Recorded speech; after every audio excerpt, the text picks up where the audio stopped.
देखिए, ओवैसी साहब का मामला ये है कि ओवैसी साहब चाह रहे कि हमको गठबंधन में ले लीजिए, मगर ऑलरेडी माननीय राष्ट्रीय अध्यक्ष अखिलेश यादव जी 60, 65, 70 सीट मुसलमानों को देते हैं। उनको अगर 5-6 सीट मांग रहे हैं तो बाकी मुसलमान कहाँ चला जाएगा? जो 60-70 हम लोग पहले ही से माननीय जी टिकट दे रहे हैं, तो उनका हाल क्या होगा? तो हमारा उनसे गठबंधन नहीं हो सकता, क्योंकि ओवैसी साहब की कुछ भाषा ऐसी है जिससे हमसे हिंदू मुस्लिम हो जाता है। मुसलमान भटकने वाला नहीं है।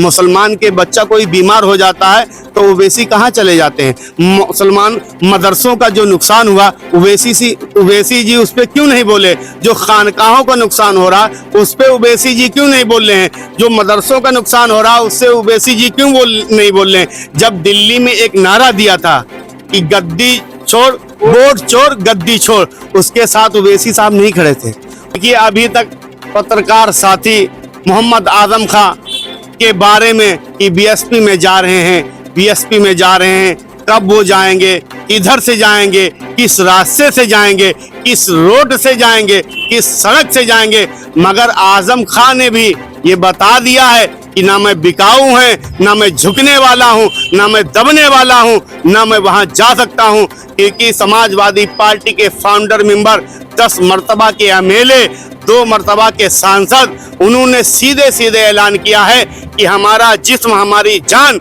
समाजवादी है। हम जब तक जिंदा रहेंगे, मेरी सांस में सांस है, जब तक मेरी सांस में खून दौड़ता रहेगा, मैं समाजवादी हूँ। कहीं उन्होंने अपना अभियान तेज कर दिया गया। ऐसे ही ओवैसी अभियान तेज करते हैं तो क्या लग रहा है, मुसलमान सपा के साथ रहेगा कि छिटक कर चला जाएगा ओवैसी के साथ? देखिए, उत्तर प्रदेश में जब दलित के साथ अत्याचार होता है तो आज 14 वर्ष हो गए हैं। मायावती ने कहीं भी निकल करके कोई धरना, कोई प्रदर्शन, कोई भी सरकार को जवाब नहीं दिया। जी ने जो रैली की है वो बीएसपी की रैली नहीं थी, वो भारतीय जनता पार्टी की रैली थी। यहाँ पर भारतीय जनता पार्टी ने लोगों से कलम छीनने का काम किया है, वहां पर राष्ट्रीय अध्यक्ष जी ने कलम देने का काम किया है।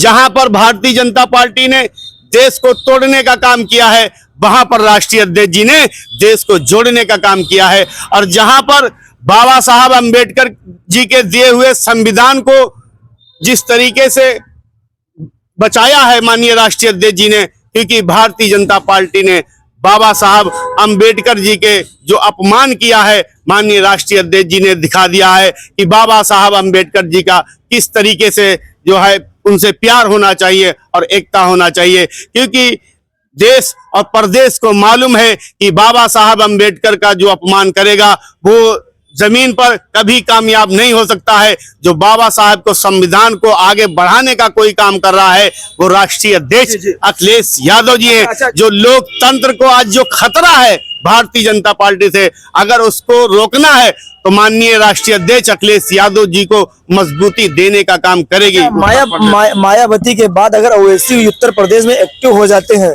तो यूपी का मुसलमान कहीं ना कहीं अखिलेश यादव की तरफ झुकेगा कि ओवैसी की तरफ जाने का प्रयास करेगा? क्या विचार आप, क्यों आप एक मुस्लिम समाज से हैं? देखिए, मैं आपको बताना चाहता हूं कि देखिए, अभी तक पत्रकार साथी मोहम्मद आजम खां के बारे में कि बीएसपी में जा रहे हैं, बीएसपी में जा रहे हैं, कब वो जाएंगे, किधर से जाएंगे, किस रास्ते से जाएंगे, किस रोड से जाएंगे, किस सड़क से जाएंगे, मगर आजम खां ने भी ये बता दिया है कि ना मैं बिकाऊ है, ना मैं झुकने वाला हूं, ना मैं दबने वाला हूं, ना मैं वहां जा सकता हूं, क्योंकि समाजवादी पार्टी के फाउंडर मेंबर, 10 मर्तबा के एमएलए, 2 मर्तबा के सांसद, उन्होंने सीधे सीधे ऐलान किया है कि हमारा जिस्म, हमारी जान समाजवादी है। हम जब तक जिंदा रहेंगे, मेरी सांस में सांस है, जब तक मेरी सांस में खून दौड़ता रहेगा, मैं समाजवादी हूँ। कल भी समाजवादी था, आज भी हूँ, जब तक मरूंगा जब तक मैं समाजवादी रहूंगा। और आजम खां ने यह भी कहा है कि एक नस्ल, मैंने नेताजी धरती पुत्र मुलायम सिंह के साथ अपना जीवन गुजारा है और हमारी दूसरी नस्ल अब्दुल्ला आजम माननीय राष्ट्रीय अध्यक्ष शेर हिंद अखिलेश यादव जी के साथ गुजारेगी।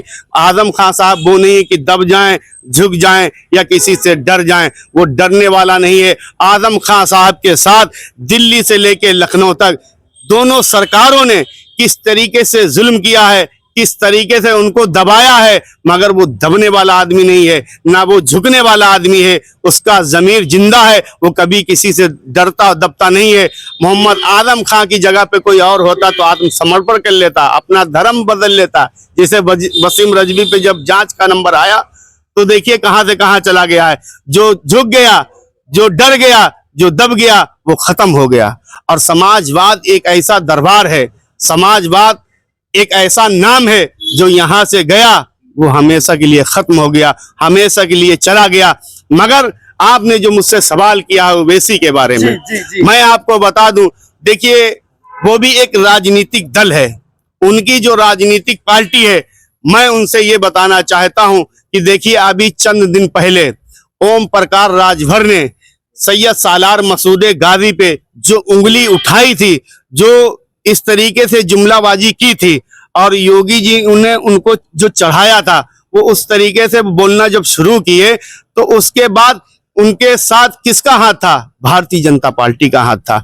और जब देखा कि मामला नहीं बिगड़ रहा है, माहौल नहीं बदल रहा है, तो उन्होंने MIM को लगा दिया, MIM को लगा दिया। वहां MIM के कुछ कार्यकर्ता गए, अरे सैयद सालार मसूद गाजी की शान को हम नहीं बढ़ा सकते हैं, हम उनकी शान को बढ़ा नहीं सकते हैं, क्योंकि शायर ने कहा है निगाहे वली में वो तासीर देगी, बदलते जमाने की तकदीर देगी। उनके बारगाह में लाखों लाख करोड़ों लोग फयूजु बरकास से माला माल होते हैं, वहां रोज भीड़ें होती हैं। मगर MIM ने ये जब दिखाया कि हम सैयद सालार मसूद गाजी के साथ हैं, उधर ओम प्रकाश राजभर ने उनको जो उल्टा सीधा बकना शुरू किया। ये दोनों किसके साथ हैं? ये दोनों भारतीय जनता पार्टी के इशारे से चल रहे थे ताकि मुसलमान भटक जाए। मुसलमान भटकने वाला नहीं है।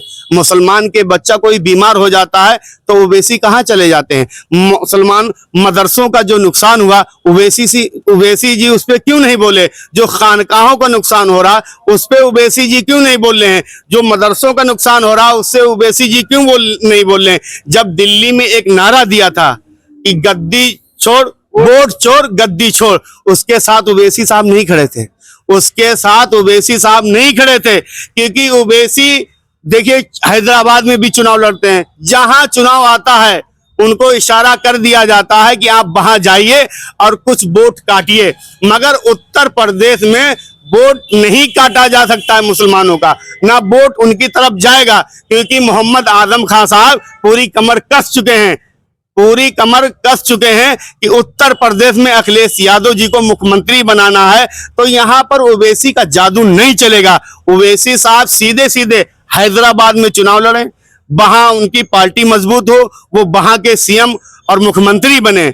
मैं उनसे अपील करूंगा कि देखिए हालात ठीक नहीं है, हालात ठीक नहीं है। बाबा साहब के संविधान को बचाना है, लोकतंत्र को बचाना है, तो खामोशी से आप हैदराबाद में चुनाव लड़ लें। यूपी में हम लोग काफी हैं, क्योंकि यूपी में माननीय राष्ट्रीय अध्यक्ष, मैं एक बात साफ कर दूं, ओवैसी साहब हर जगह गठबंधन करते हैं कि मुझे गठबंधन में क्यों नहीं लिया जा रहा है। जब हर पार्टी मुसलमानों को टिकट दे रही है तो गठबंधन की क्या जरूरत है? जैसे बिहार में उन्होंने 6 सीट मांगी तो वहां पर तेजस्वी यादव कई मुसलमानों को लड़ा रहे हैं। अगर उनको गठबंधन में ले लेंगे तो हम जैसे कार्यकर्ता काम कर रहे हैं तो उनका नंबर कब आएगा? क्योंकि भाई हम लोग समाजवादी हैं, या तेजस्वी की पार्टी में जो लोग मुस्लिम काम कर रहे हैं उनका नंबर कट जाएगा ना। तो यूपी तो आप क्यों नहीं चाहते हैं कि कहीं ना कहीं ये है क्या ओवैसी साहब यूपी में चुनाव क्यों न लड़े? सबका अधिकार है, अपनी पार्टी बढ़ाने का अधिकार है, ओवैसी साहब यूपी में चुनाव क्यों न लड़े? देखिए हर चीज का एक दौर होता है, हर चीज का समय होता है। इस वक्त उत्तर प्रदेश नहीं पूरा देश, पूरा मुल्क देख रहे हैं किस तरीके से परेशान किया जा रहा है। किसानों के साथ जुल्म हो रहा है, लाचार लोगों किसानों के साथ जुल्म हो रहा है।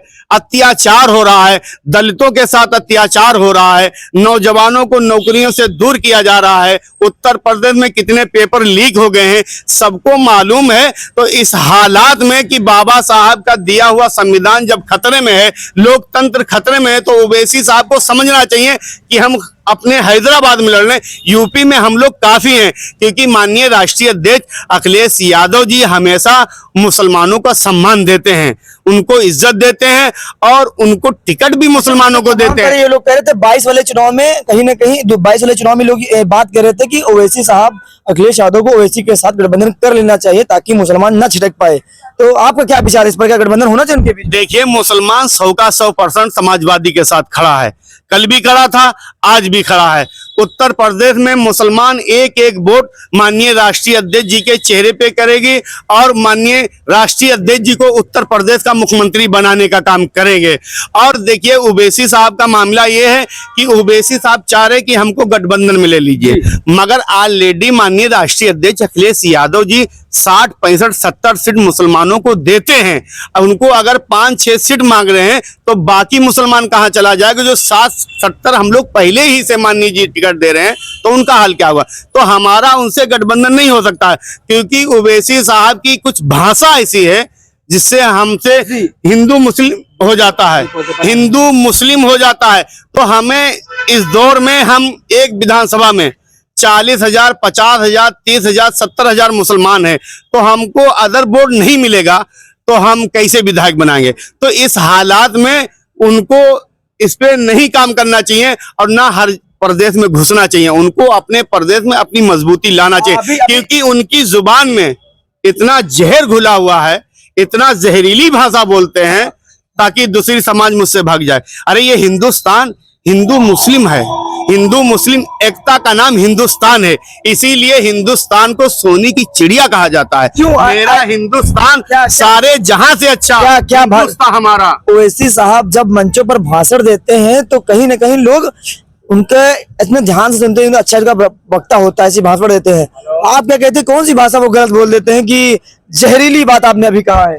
देखिए, हिंदू मुस्लिम का देश है, जहां पर हम होली मनाते हैं वहीं पर हम ईद मनाते हैं, जहां पर हम लोग होली में एक दूसरे को गले मिलाते हैं वहीं पर हम लोग ईद में एक दूसरे को गले मिलते हैं। तो देखिए, ये हिंदुस्तान है, इसीलिए इसी को सोने की चिड़िया कहा गया है। उनकी जुबान से जो भी निकलता है वो एक समाज को बात करते हैं, यहाँ तो सारी समाजें हैं। ओवैसी साहब से अपील है कि ना बिहार में घुसो ना यूपी में आओ, आप हैदराबाद में मजबूती से लड़ो, क्योंकि जहां देखिए अभी दिल्ली में चुनाव हुआ था, ओवैसी साहब ने अपने प्रत्याशी को उतारा, वहां पर नुकसान किसका हुआ? कांग्रेस का नहीं, आम आदमी का हुआ। भाई ओवैसी साहब ने कितना वोट हासिल किया? तो ऐसे हालात में उनको खुद सोचना चाहिए कि देखिए किस तरीके से जुल्म हो रहा है देश में, किस तरीके से लोग सताए जा रहे हैं, नौकरियां नहीं है, रोजगार नहीं है, आदमी परेशान है, संविधान खतरे में है, लोकतंत्र खतरे में है। तो ऐसे में ओवैसी साहब को खुद सोचना चाहिए। फिर घुस गए मुंबई में, महाराष्ट्र में लड़ने चले गए, तो उनका एक एमपी था, किस तरीके उसकी भाषा थी। अगर हम लोग बोलते हैं तो भारतीय जनता पार्टी हम लोग जेल डाल देगी। तो जाहिर सी बात, पूरा प्रदेश जान रहा है कि ओवैसी का किसी से रास्ता है, किसी से बैठक है, तो वो भारतीय जनता पार्टी से है, क्योंकि जो भी इशारा उधर से होता है उसी पे वो काम करते हैं, उसी पे वो बात करते हैं। तो आने वाले 2027 में मुस्लिम का एक एक बच्चा, एक एक इंसान साइकिल का बटन दबाएगा और माननीय अखिलेश यादव जी को 2027 में पुनः मुख्यमंत्री बनाएंगे, क्योंकि ये भारतीय जनता पार्टी बहुत जुल्म कर रही है। लोकतंत्र को बचाना है, साइकिल को जिताना है, बाबा साहब का दिया हुआ जो संविधान है उसको हमें महफूज रखना है और उसको आगे कायम रखना है। और इस शेर के साथ मैं बताऊंगा आपको कि मुल्क को तबाही से बचाने के लिए, मुल्क को तबाही से बचाने के लिए सर बदल देंगे, सरदार बदल देंगे। 2027 में अखिलेश यादव जी मुख्यमंत्री बनेंगे और भारतीय जनता पार्टी का सफाया कर देंगे। और माननीय राष्ट्रीय अध्यक्ष जी को साथ सर समाज खड़ी है, सभी वर्ग, सभी धर्म, सभी मजहब के लोग उनको आशीर्वाद दिए हैं और आशीर्वाद दे रहे हैं। पुनः अखिलेश यादव जी उत्तर प्रदेश के मुख्यमंत्री बनेंगे। बहुत बहुत धन्यवाद, बहुत बहुत शुक्रिया बातचीत करने के लिए। बात आज हो रही थी मायावती के बाद ओवैसी का क्या नंबर आएगा, क्या ओवैसी उत्तर प्रदेश में एक्टिव हो जाएंगे? अगर एक्टिव होते हैं तो यूपी का मुसलमान छिटकेगा या अखिलेश यादव की तरफ ही रहेगा? इस सवाल को लेकर हमारी इनसे बातचीत हो रही थी। इस खबर में इतना ही। फिलहाल के लिए नमस्कार।